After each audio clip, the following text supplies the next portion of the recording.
हाँ जी। सभी हम उम्र दोस्तों को नमस्कार, बड़ों को प्रणाम और छोटों को ढेर सारा आशीर्वाद। मैं अखिल आपके अपने चैनल जर्नी विद वकील में हार्दिक स्वागत करता हूँ। दोस्तों, हम लोग क्लास हो चुका है। क्लास 1 में हम लोगों ने मैट्रिक्स के बारे में बेसिक प्रॉपर्टीज़ देखी थी और आज हम उसी में मल्टीप्लिकेशन की प्रॉपर्टीज़ देखेंगे। लगभग 12 से 15 प्रॉपर्टीज़ देखेंगे और इन प्रॉपर्टीज़ से हमारे एग्जाम में डायरेक्ट क्वेश्चन आते हैं। ठीक है जी, मतलब एज अ प्रॉपर्टीज़ को एज अ रिजल्ट लेकर चलेंगे और इनसे आपको हम क्वेश्चन भी कभी कराएंगे, मतलब देखेंगे हम लोग, जिनमें आपकी ये 15 प्रॉपर्टीज़ हैं और ये एज अ रिजल्ट आपको याद भी रखनी है और इनके हम प्रूफ या लॉजिक भी समझेंगे और ये आपके एग्जाम में डायरेक्ट क्वेश्चन यहाँ से बनते हैं। CSR में पार्ट बी और पार्ट सी में दोनों जगह से इस पे क्वेश्चन बन चुके हैं, सिर्फ मैट्रिक्स मल्टीप्लिकेशन की प्रॉपर्टी से। ठीक है जी, तो प्रॉपर्टीज़ को समझते हैं। 15 प्रॉपर्टीज़ हैं, 10 मिनट लगेगा समझने में मैक्सिमम और हमको अच्छे से समझेंगे। तो चलिए जर्नी स्टार्ट करते हैं।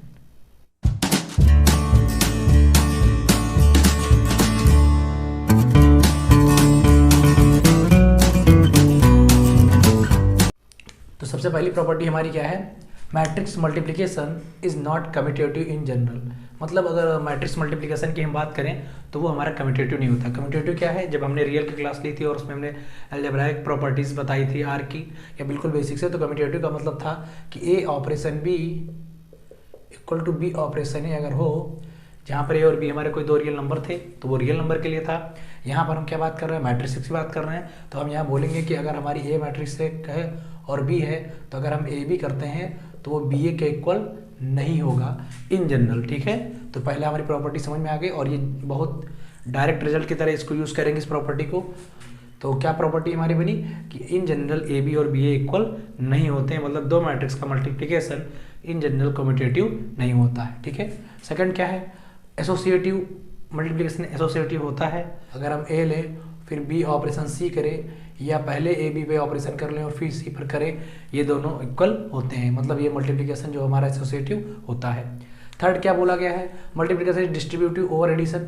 अगर एडिशन के रिस्पेक्ट में हम करें, मतलब ए बी प्लस सी कर दें, तो इसको हम ए बी प्लस ए सी लिख सकते हैं। ठीक है, तो जैसा हमने उसमें रियल नंबर में किया था कि अगर हमारे पास 3 रियल नंबर थे तो A dot B plus C A B into A C होता था, वही यहाँ मल्टीप्लिकेशन मैट्रिक्स में भी चल जाता है कि चलता ही है कि मैट्रिक मल्टीप्लिकेशन जो हमारा होता है वो क्या होता है? डिस्ट्रीब्यूटिव होता है ओवर एडिशन। ठीक है, तो ये दोनों तो हमारे सिंपल प्रॉपर्टीज थी, लेकिन पहले आप याद रखिएगा डायरेक्ट क्वेश्चन बन सकता है। ठीक है, तो अगला प्रॉपर्टी हमारा क्या है? 4th नंबर का, if A is the M cross N matrix. M cross N मैंने क्या बताया था? किसी भी मैट्रिक्स का ऑर्डर होता है। तो अगर ए हमारी एन क्रॉस एन मैट्रिक्स है, देन आइडेंटिटी आई से क्या होता था? Identity matrix. अगर हम आइडेंटिटी मैट्रिक्स को लेफ्ट में मल्टीप्लाई करते हैं तो हमारी उस आइडेंटिटी मैट्रिक्स का ऑर्डर क्या होना चाहिए? M cross M. और अगर उसको हम राइट में मल्टीप्लाई करते हैं तो उसका ऑर्डर क्या होना चाहिए? N cross N. और वो मल्टीप्लाई करके किसके बराबर आता है? वो उसी मैट्रिक्स के इक्वल आ जाता है। ये हमारा रिजल्ट नंबर प्रॉपर्टी नंबर 4 था। 5th नंबर की प्रॉपर्टी क्या कह रही है? The product of two matrices is null matrix while neither of them is null matrix. मतलब हम दो मैट्रिक्स का अगर प्रोडक्ट करें तो वो हमारा नल मैट्रिक्स आ सकता है, जबकि हमारी दोनों मैट्रिक्स नल ना हो। एग्जाम्पल के थ्रू पर देखिए, जैसे मान लीजिए हम ले लेते हैं 0 0 0 2, एक मैट्रिक्स मैंने ये ले ली, और एक मैट्रिक्स ले लेते हैं 2 0 0 0। यहाँ पर अगर हम बात करें तो ये ना तो हमारी ए मैट्रिक्स नल मैट्रिक्स है, ना तो बी नल मैट्रिक्स क्या होती है। पिछले लेक्चर में हम आराम से पूरा देख चुके हैं, मतलब जिनके हर एक एलिमेंट क्या होते हैं? 0 होते हैं। लेकिन जब इसका आप प्रोडक्ट करोगे तो ए बी जो हमारी बनकर आएगी वो क्या आएगी? 0 0 0 0। इसका मतलब कि हमारे पास अगर हम दो मैट्रिक्स का प्रोडक्ट करते हैं जहाँ पर दोनों मैट्रिक्स हमारी नल मैट्रिक्स नहीं थी, फिर भी हमारी ओवरऑल मैट्रिक्स क्या हो सकती है? नल मैट्रिक्स आ सकती है। अगर अब दो मैट्रिक्स का प्रोडक्ट नल मैट्रिक्स आ रहा है तो जरूरी नहीं है कि दोनों मैट्रिक्स भी हमारी नल मैट्रिक्स हो। ठीक है, चलिए प्रॉपर्टी नंबर 6 क्या कहती है? If A is an M cross N matrix and O is null matrix. मतलब हमारी कोई ए जो है वो एम क्रॉस एन की मैट्रिक्स है और जो 0 है वो हमारा नल मैट्रिक्स है। तो अगर हम उसको मल्टीप्लाई करते हैं, अच्छा मल्टीप्लाई के लिए हमने पीछे कर रखा था, अच्छे से समझ रखा था कि अगर दो मैट्रिक्स को मल्टीप्लाई करना है तो पहले का कॉलम दूसरे के रो के इक्वल होना चाहिए, तो यहाँ पर मल्टीप्लाई कर सकते हैं। तो 0 मैट्रिक्स से किसी भी मैट्रिक्स को मल्टीप्लाई करते हैं तो हमारे पास जो मैट्रिक्स आती है वो 0 मैट्रिक्स ही आती है। ठीक है जी, चाहे आप लेफ्ट में मल्टीप्लाई करें या राइट साइड मल्टीप्लाई करें। तो ये हमारा रिजल्ट नंबर 6 था। ओवरऑल हमारे 15 रिजल्ट्स हैं और बहुत ही इंपॉर्टेंट रिजल्ट हैं मल्टीप्लिकेशंस के। ठीक है, चलिए आगे देखते हैं। तो प्रॉपर्टी नंबर हमारी 7 क्या कह रही है? तो प्रॉपर्टी नंबर 7 है if A B is 0 then it does not होना चाहिए, it does not necessary be A equal to 0। मतलब अगर हमारी कोई एक मैट्रिक्स है जिनका प्रोडक्ट 0 आ रहा है तो बी ए भी 0 आएगा, ये जरूरी नहीं है, ठीक है। क्योंकि अभी हमने बताया था कि कम्यूटेटिव लॉ इन जनरल, जैसे पहला जो हमारा था कि मैट्रिक्स मल्टीप्लिकेशन में कम्यूटेटिव लॉ जो होल्ड नहीं करता है इन जनरल, बताया था ना। जैसा अभी हमने कहा था कि मैट्रिक्स मल्टीप्लिकेशन में कम्यूटेटिव लॉ होल्ड नहीं करता है इन जनरल, तो इसीलिए अगर हम कह रहे हैं कि अगर हमारी दो मैट्रिक्स है जिनका प्रोडक्ट 0 आ जा रहा है ए का बी के साथ, तो जरूर नहीं कि बी का ए के साथ ही प्रोडक्ट 0 आए, ठीक है। मतलब ए भी 0 है तो हम ये नहीं कह सकते कि बी ए भी 0 होगा। एग्जाम्पल के तौर पे ये देख लीजिए, अगर हम ले लेते हैं 1 0 0, हम ले लेते हैं 0 1 0 0 और एक मैट्रिक्स ले लेते हैं 1 0 0 0, ठीक है। जब आप इसका प्रोडक्ट करोगे, इसको हम ए मान लेते हैं, इसको हम बी मान लेते हैं, तो ये क्या हो जाएगा 0 × 1 0 और 1 × 0 0, तो 0 आएगा 0 0 0 0, तो ये हमारा क्या आ गया ए बी हमारा 0 आ गया। बट जब हम बी क्रॉस ए लेंगे, बी क्रॉस ए निकाल देते हैं, तो बी मैट्रिक्स हमारी थी 1 0 0 0 और ए मैट्रिक्स थी हमारी 0 1 0 0। अब इसका प्रोडक्ट कर दीजिए, तो जब इसका प्रोडक्ट आप करेंगे तो ये आपका आ जाएगा 0 1 0 0, जो कि नॉट इक्वल टू 0 मैट्रिक्स के आया है। इसका मतलब अगर हमारा कोई एक मैट्रिक्स है जिसका ए बी 0 है, तो जरूरी नहीं कि बी × ए बी हमारा 0 होगा, ठीक है। तो ये रिजल्ट नंबर 7 हो गया। 8 नंबर रिजल्ट हमारा इंपॉर्टेंट रिजल्ट है। वैसे तो इंपॉर्टेंट हमारे 15 के 15 रिजल्ट हैं, मतलब प्रॉपर्टीज़ हैं, लेकिन अगर हम बात करते हैं 8 नंबर की, तो ये भी अच्छा रिजल्ट है और इम्पोर्टेंट भी है। देख लीजिए क्या कह रहा है 8 नंबर का, इसको रन ऑफ कर देते हैं।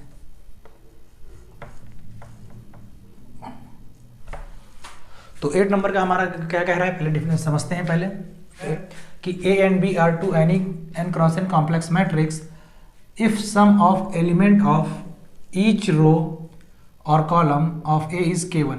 मतलब अगर हमारे पास कोई एक मैट्रिक्स है ए, मान लेते हैं उसमें ए बी सी डी ये एलिमेंट थे, मैट्रिक्स हमारा ए था, और एक मैट्रिक्स हम कोई बी मान लेते हैं जिसमें कोई एलिमेंट ले लेते हैं, मान लीजिए ले लेते हैं ई एफ जी एच।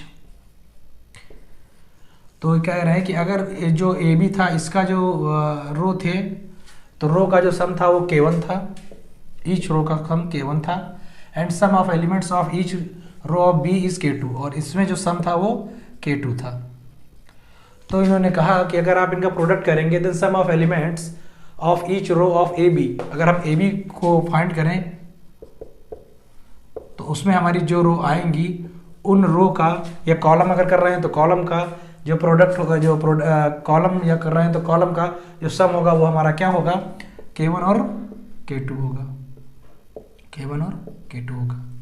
समझ में आया क्या कह रहा है रिजल्ट ये कह रहा है कि मान लीजिए हमारे पास कोई एक मैट्रिक्स ए है जिसके जितनी भी रो हैं हर रो के एलिमेंट का सम अगर K1 आ रहा है, और बी एक हमारी एक पास ऐसी मैट्रिक्स है जिसकी हर रो का जो सम है वो K2 आ रहा है, तो इन दोनों से बनने वाली जो ए बी मैट्रिक्स होगी मल्टीप्लिकेशन के बाद उसके भी ईच रो का जो सम आएगा वो इन दोनों के प्रोडक्ट के इक्वल आएगा, मतलब K1 K2 के इक्वल आएगा, ठीक है जी। तो ये हमारा रिजल्ट नंबर 8 था। छोटा सा इसका प्रूफ है, अगर देखना चाहें तो कर सकते हैं। तो रिजल्ट नंबर 9 है let A be n cross N matrix complex matrix, क्योंकि हमने पहले ही लेक्चर में बोला था कि जब तक आपसे ना बोला जाए आप मैट्रिक्स को कॉम्प्लेक्स मैट्रिक्स लेकर चलेंगे। तो क्या कह रहे हैं कि let A be n cross n complex matrix such that sum of elements of each row is of A is K, then sum of elements of each row of A square is K square. मतलब क्या है कि जैसे अभी इससे पहले just 8 number कहा, हमने कहा ना 8 नंबर रिजल्ट बहुत इंपॉर्टेंट है, आगे के 4-5 रिजल्ट हमारे 8 नंबर रिजल्ट से ही बन जाएंगे। तो 8 नंबर के रिजल्ट में हमने ये बोला था कि अगर हमारे पास कोई एक मैट्रिक्स ए है जिसके ईच रो का जो सम है वो K1 है, और एक हमारे पास मैट्रिक्स कोई बी थी जिसके ईच रो का जो सम था वो K2 था, तो हमने बोला था कि जो ए बी मैट्रिक्स इससे बनेगी उनके जो भी जो ईच रो होंगी उनका जो सम होगा वो K1 × K2 होगा। तो यही पर हम ये इसको अप्लाई करने वाले हैं। क्या कहेंगे यहाँ पर हम लोग कि अगर हम यहाँ पर बात करें कि ए को तो ए ही रहने दें और बी मैट्रिक्स को भी अगर हम ए ले लें, तो हम जानते हैं A.B क्या बनेगा, A × A that is A square ही तो बनेगा, तो ए डॉट ए इंटू क्या बन जाएगा, ए स्क्वायर बन जाएगा। तो यहाँ से हम कह सकते हैं, और वहाँ पर अगर हम बात करें तो एक के पहले का भी सम के है, दूसरे का भी सम के है, तो वहाँ पर जो सम बनेगा वो के इंटू के बनेगा, दैट इज के स्क्वायर बनेगा। तो वहीं से रिजल्ट हमारा बनकर आया है कि अगर दोनों मैट्रिक्स सेम है और मैट्रिक्स के ईच रो का सम अगर के है तो उनका जब स्क्वायर करेंगे तो उसका जो स्क्वायर बनेगा उसकी भी जो रो बनेगी उनका भी सम क्या होगा, के स्क्वायर होगा। 10 नंबर देखते हैं, बिल्कुल 9 नंबर की तरह है कि अगर हमारे पास एक कोई मैट्रिक्स है ए एन क्रॉस एन का, और इस बार हम क्या कर देते हैं कि हम उसको ए की पावर एम टाइम्स उसको मल्टीप्लाई कर देते हैं, मतलब ए की पावर एम ले लेते हैं, तो जो ईच रो बनेगी उनका जो सम बनेगा वो भी के की पावर एम बन जाएगा।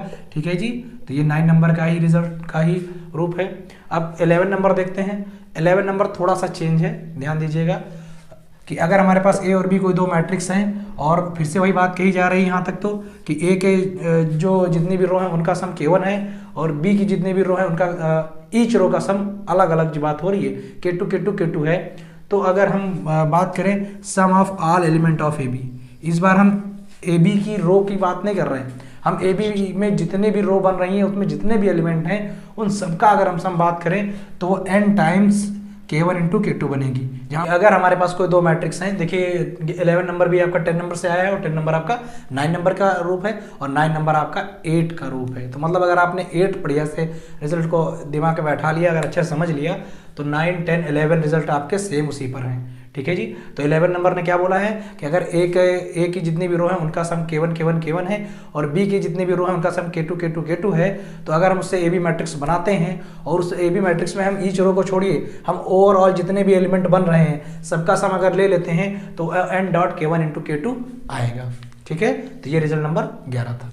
तो रिजल्ट नंबर 12 हमारा क्या कह रहा है, if A and B are two square matrices, matrix है हमारी of same order such that A B equal to B A, मतलब हमको ए बी ए गिवन है and n is the positive integer, then A plus B की power n जो है इसको हम लोग बाइनोमियल एक्सपेंशन के फॉर्म में बोल सकते हैं। मतलब इन जनरल अगर हमको दिया गया हो, अगर ए प्लस बी और हमें कहा जाए इसका होल स्क्वायर करिए, तो आप इसको क्या क्या लिखेंगे, आप इसको लिखेंगे A plus B into A plus B, और फिर आप इसको लिखेंगे जब प्रोडक्ट करेंगे तो A dot B dot A और बी डॉट बी। तो इसको आप कह सकते हैं कि ये हो गया आपका ए स्क्वायर, ये आपका ए बी ही रहा, ये आपका बी ए ही रहा और आपको ये बी स्क्वायर रहा। इसके आगे इन जनरल आप इसको सॉल्व नहीं कर सकते, ठीक है, लेकिन अगर आपको क्वेश्चन में पहले से दे दिया है कि बी डॉट ए और ए डॉट बी इक्वल है, तब आप इसको क्या कर सकते हो, तब आप इसको आगे कह सकते हो कि ये A square plus 2ab plus B A बन जाएगा, बी स्क्वायर बन जाएगा, जो कि आपका क्या होता है, बाइनोमियल एक्सपेंशन होता है। दो टर्म्स का प्लस दो टर्म्स का है, आप एन टर्म्स के लिए करेंगे तब बी ए बन जाएगा। ठीक है, तो मैट्रिक्स में अगर हमें ए प्लस बी की पावर एन करनी है, होल पावर एन करनी है, तो उसके लिए हमें क्या गिवन होना चाहिए, हमें ए बी और बी ए इक्वल होने चाहिए। अदरवाइज डायरेक्ट आप ए प्लस बी का होल स्क्वायर आप फार्मूला अप्लाई नहीं कर सकते, क्यों या कोई भी एन पावर का फार्मूला डायरेक्ट आप अप्लाई नहीं करेंगे जब तक आपको गिवन इन्फॉर्मेशन ना हो कि जो हमारा मैट्रिक्स है वो कम्यूटेटिव लॉ होल्ड करती है। ठीक है, इसी से बनता हुआ आपका 13 रिजल्ट है कि अगर हमारा सेम ऑर्डर की फिर से हमारे पास दो मैट्रिक्स हैं और ए बी और बी ए इस बार अगर 0 हो जाता है, तो ए बी और बी ए अगर दोनों वैल्यू 0 हो जाती हैं तो आपके पास केवल क्या बच रहा है, ए स्क्वायर बी स्क्वायर। जब हम स्क्वायर की बात कर रहे थे तो हमारा रिजल्ट फार्मूला बनता है कि ए प्लस बी की पावर होल एन जो है वो ए की पावर एन प्लस बी की पावर एन बन जाता है। ठीक है, तो ये रिजल्ट नंबर 12 का ही एक केस है, लेकिन जब ए बी और बी साथ में इक्वल के साथ साथ क्या दिए गए हों, 0 दिए गए हों। ठीक है, तो इन जनरल अगर आपको डायरेक्ट केवल मैट्रिक्स का मल्टीप्लिकेशन दे दिया जाए तो वहां पर आप इसके आगे कुछ नहीं कह सकते, लेकिन अगर आपको ए बी और बी इक्वल दिया है तब आप आगे जाकर उसमें बोल सकते हैं कि वो A B plus 2 A square plus B square plus 2ab लिख सकते हैं मैट्रिक्स को। तो ये रिजल्ट हमारा 12 था और ये 13 था। अब एक लास्ट रिजल्ट आपका 14 बचता है, इसको देख लेते हैं। नंबर 14 हमारा क्या कह रहा है कि इफ ए एक मैट्रिक्स है हमारी n क्रॉस n की और b एक मैट्रिक्स है हमारी n क्रॉस p की, then row of A B, मतलब इन जब इनके प्रोडक्ट से हम एक मैट्रिक्स बनाएंगे, इसको हम जरा ऊपर लिख देते हैं।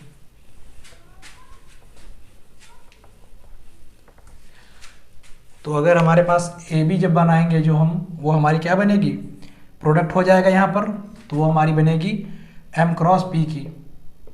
तो ये जो मैट्रिक्स बनेगी, इस मैट्रिक्स में जो इसकी रो होगी वो क्या होगी, लीनियर कॉम्बिनेशन होगी किसके, जो आपका बी के रो है उसके, मतलब बी की जो मैट्रिक्स है उसके रो के लीनियर कॉम्बिनेशन में आप ए बी के रो को लिख सकते हैं। लीनियर कॉम्बिनेशन क्या है, चैप्टर नंबर 6 में हम पढ़ेंगे, ठीक है। अभी आप ये रिजल्ट एज अ रिजल्ट यहाँ पर समझ लीजिए रो और कॉलम के बेस पर, और इसको अच्छे से एक्सप्लेन हम करेंगे जब हम लोग लीनियर कॉम्बिनेशन को समझ लेंगे। अभी आप इतना समझिए कि अगर हमारे पास ए और बी कोई दो मैट्रिक्स हैं, then row of A B, इसकी जो रो ऑफ ए बी होंगी वो लीनियर कॉम्बिनेशन होगी किसकी, रो ऑफ बी की, मतलब जो आप बी बनाओगे उसका जो रो होगा उसके लीनियर कॉम्बिनेशन में होंगी।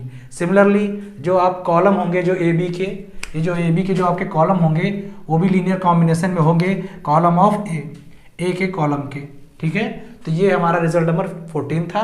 क्या था कि अगर हमारे पास ए बी जो मैट्रिक्स है और उनका हम प्रोडक्ट करते हैं तो जो ए बी की रो बनती हैं वो लीनियर कॉम्बिनेशन होती है बी के रो के, और जो ए बी का कॉलम बनता है वो लीनियर कॉम्बिनेशन होता है ए के कॉलम के, ठीक है जी। तो ये हमारे 14 प्रॉपर्टीज हो गई किसकी, मैट्रिक मल्टीप्लिकेशन की। और ये मैट्रिक्स मल्टीप्लिकेशन की जो प्रॉपर्टी है, जो ये रिजल्ट है, ये डायरेक्ट क्वेश्चन आपके सॉल्व कराएंगे अगर आपको ये याद है, अगर आपने इनको प्रूव कर रखा है, अगर आपने इनको समझ रखा है, तो डायरेक्ट आपके क्वेश्चंस कराएंगे अगर आपके माइंड में है, अगर आपने इनको सॉल्व कर रखा है, समझ रखा है, ठीक है जी। तो ये हमारा लेक्चर था जिसमें हमने मैट्रिक्स मल्टीप्लिकेशन देखा। अब तो ये हमारी 14 प्रॉपर्टीज हो गई मैट्रिक्स की। आप 10 से 15 मिनट आपको लगना है, एक बार आप इनको रिवाइज कर लीजिए और समझ लीजिए अच्छे से। इन मैट्रिक्स की प्रॉपर्टीज से आप डायरेक्ट क्वेश्चन को सॉल्व कर सकेंगे अगर आपको ये समझ में आ गई हैं तो, ठीक है जी। तो आज के लेक्चर में इतना ही। अगले लेक्चर्स में हम ट्रांसपोज और conjugate of a matrix solve करेंगे, उसके बाद हम लोग अगले टॉपिक डिटरमिनेंट पे बढ़ेंगे चैप्टर नंबर 1 के, ठीक है जी। तो आज के लिए इतना ही, धन्यवाद।